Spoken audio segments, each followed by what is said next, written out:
Today, we're in Odin, Indiana, talking with Kenny Hudson, and we're going to talk basketball from the 1950s and 1960s. Anything else you want to add about Salisbury and basketball before we go on to... Well, Salisbury was, I had 18 students in my class.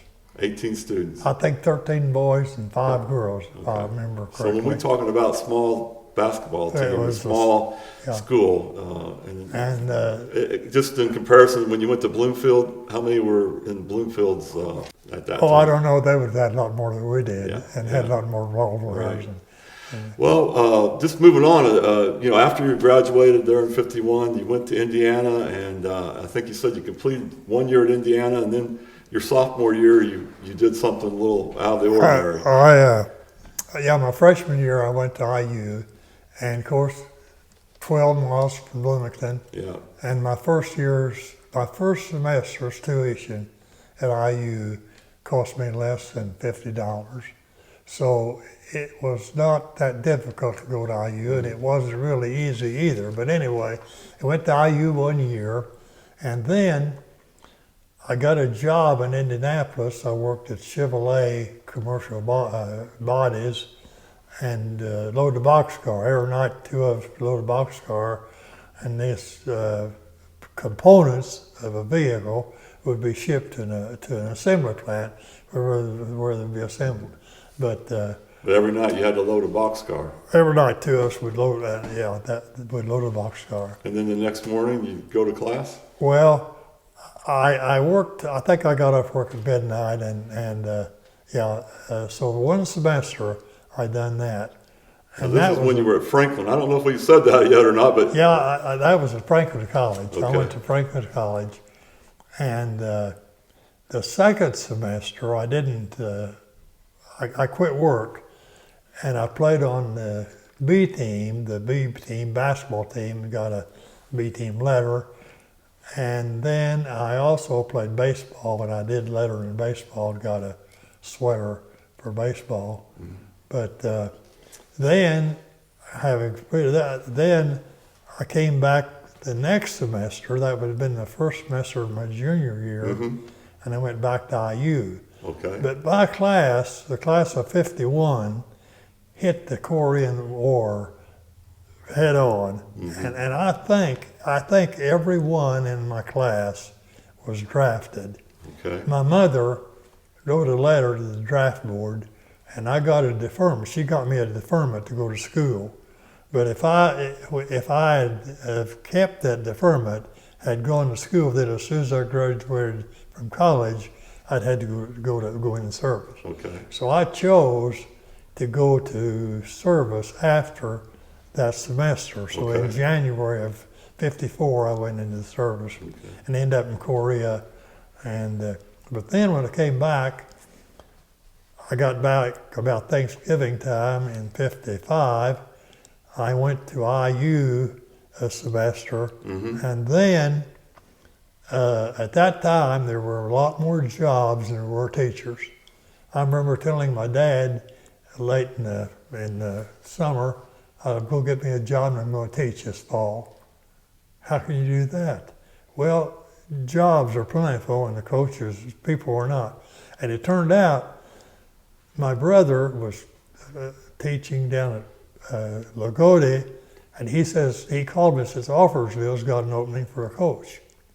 So I drove to Offersville and talked to them, and sure enough, they hired me just kind of on the spot because it was just shortly before school started.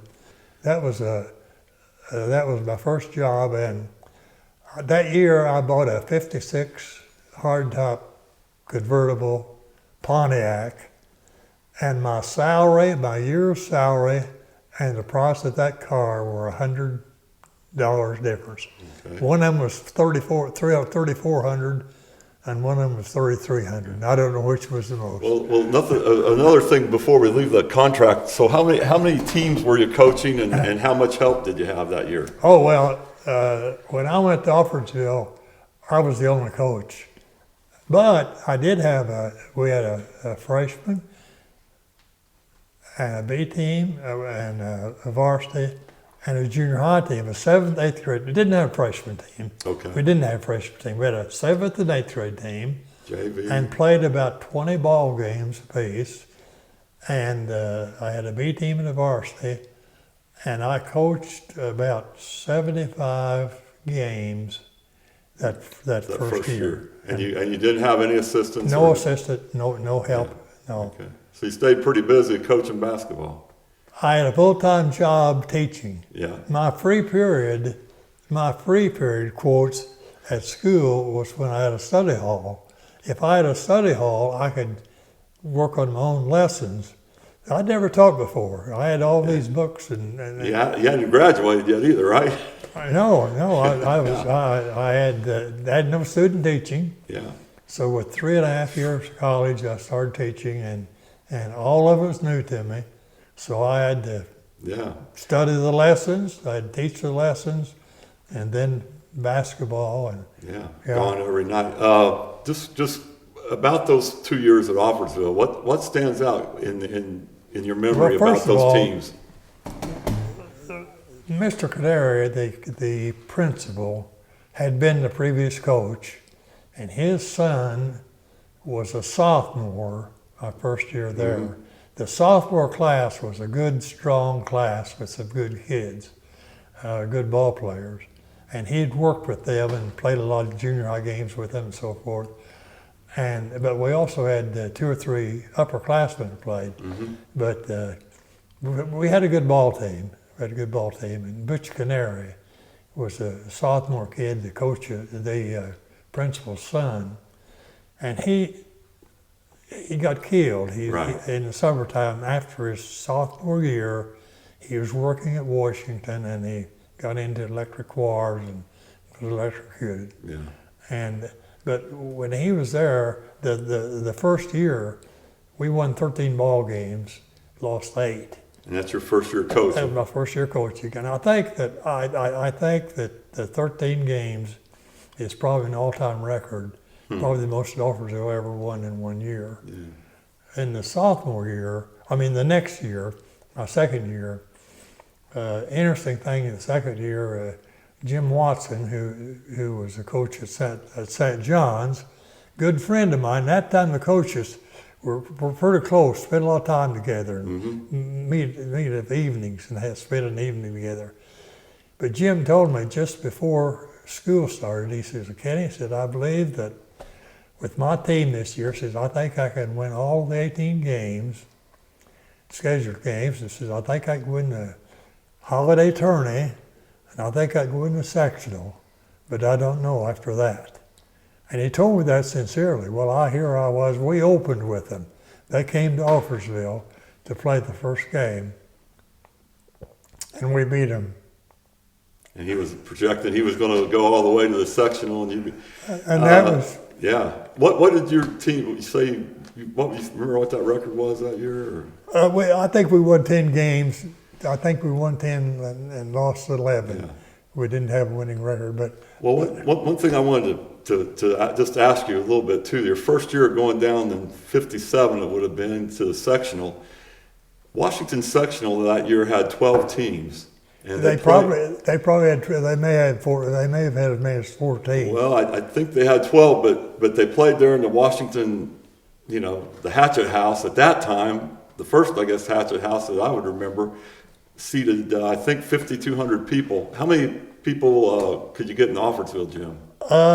If some of them stood up, we might have got 500. 500. So what was it like, first time coach, going from, coaching that year and then ending up at the sectional? Yeah, it's a challenge. You look forward to it, but it was quite an experience, and you didn't play any teams like the teams you were playing were of a different caliber. Right. And Washington was always a team to beat, but we also had Lagodi and Bar Reeve, so it was a tough sectional. Yeah. Your third year at Offordsville, if you just want to briefly touch on what happened there. Well, so I went to school the first day, and I talked to the superintendent. He said, I don't believe I'm going to sign your contract. You see, I was teaching on a contract because I only had 3 years. Right, you hadn't graduated yet, right? I had to teach on a contract. Mm-hmm. The year before, Mr. Cowser, the principal, said, I need somebody to teach a junior high English class. I said, I'll be glad to do that because I always enjoyed English and grammar. So I taught an English class just to fill in. Wasn't in my field, but that didn't matter. You just had to do what you had to do. So then the superintendent says, you didn't take English class this summer. So because I hadn't taken an English class, he said, I'm not going to sign your contract. And on Monday, I had a job at Williams teaching. So I taught over at Williams in Lawrence County. That's how, like you said earlier, that they needed teachers. That's how long it took me to get a job, yeah. Jobs were available. Okay. And you didn't know, a principal didn't know who his teachers were going to be because for $300 or $400, a person would go from one job to another. Yeah. And but you weren't sure you had a teacher until they walked in the door. Different time. So you spent a year at Williams, you didn't coach. Your next year, you're hired at, and you want to talk about your next job? Yeah. That was at Lagodi St. John. Well, St. John's was a team I'd beaten before, and the priest there who was knew me, and they hired me at St. John's. Okay. What do you remember about coaching at St. John's? And again, go into your contract. What was it? What all were you coaching? Well, at St. John's, I coached everything too. I had 5 years of varsity experience coaching, and I never in 5 years had an adult sit on the bench with me through a ball game. 2 years at Offordsville, and 3 years at St. John's. And never had an assistant. Yeah. Now, at St. John's, we had a gentleman, two people, two parents. One of them had a 7th grade, one had 8th grade, which was a good deal. They were good people, did a good job with them, and really was. When I left St. John's after 3 years, the coach that came in had they had a real good run for about 5 years, and we had prepared some kids, and they came up and they played some real good ball. But I didn't. I was gone, and yeah. And then let's talk a little bit about that, because 3 years at St. John, then you took it kind of like some people might think it was a step back. You took an assistant job or a B team coach at Odin, and I think that's kind of ironic. You coached 5 years head coach, and then can you explain the situation going to Odin? That was partly because I wanted to stay in the area, and I didn't want to move out of the area. So I had applied at Odin earlier, and I taught at St. John's, and having taught at St. John's, thinking I was a Catholic might have had a little bearing on it. They didn't know you were not a Catholic there? No, okay. No. But anyway, I went to Odin, and that turned out to be very successful. Yeah, okay. So I think you named some players at other places. Can you just name some people here at Odin that some players you remember? Maybe you even listed some, I think, here. Don Graber and Bob Boardman, two kids. When I went to Odin, they were in 8th grade. Yeah. And those two had a real good 8th grade team. Yeah. One ball game, I remember a ball game when those two hit 16 free throws out of 16. Wow. They're in 8th grade. We played about 27 ball games that year with them, and lost 2 or 3. Wow. Steve Riggins, Steve Weichel, good ball players. Marty McRoberts. Yeah. Marty McRoberts, we were playing Spencer one time over there, B team, and we came down to the end of the game, and we were either tied or behind. But anyway, we called a timeout, and Marty, you take the ball, head down the right side, go as far as you can go, and put it up. He hit it. Yeah. That's great coaching, isn't it? That's great coaching. But I always remember that. Yeah. And every time I see Marty, we talk about that. John Crew, John Frady, Dave Smith, Keith Michael, Bart Niswanger. Just a lot of people. So many of those kids. Yeah. Well, when you teach for 33 years, you've impacted a lot of lives, and obviously, I think as a coach, did you miss coaching? I did, but I enjoyed administration, because in administration you got to deal with some kids who were problem kids or who were having problems, and I always appreciated the fact that I got to work with people who maybe I helped them a little to get on the right track. I enjoyed administration. I enjoyed working with the kids. Well, I just want to close on a personal note. I mean, I've gone through this whole interview without calling you Dad, so I feel pretty happy about that. But I just know, growing up and seeing, being away, but then coming back and just seeing kids and students that you've had and come back and say things to you and how they appreciate you, and that says a lot right there. So, in closing, I would make one more statement. Okay. During my career, I dealt with some situations. I dealt with some students who needed help, but I do not remember one student. I have not one student that I have ill feelings toward them. Yeah. And I feel glad about that. I don't have one student that I look back and say, Yeah. I just say I appreciate him, and I hope I was good to help him. Yeah. Well, I don't think that everybody can say that, and I appreciate you being able to say that. And I think personally, I've seen that with how you deal with people, and so I appreciate your time. Special thanks to Trevin Sims for doing the hard work of this interview.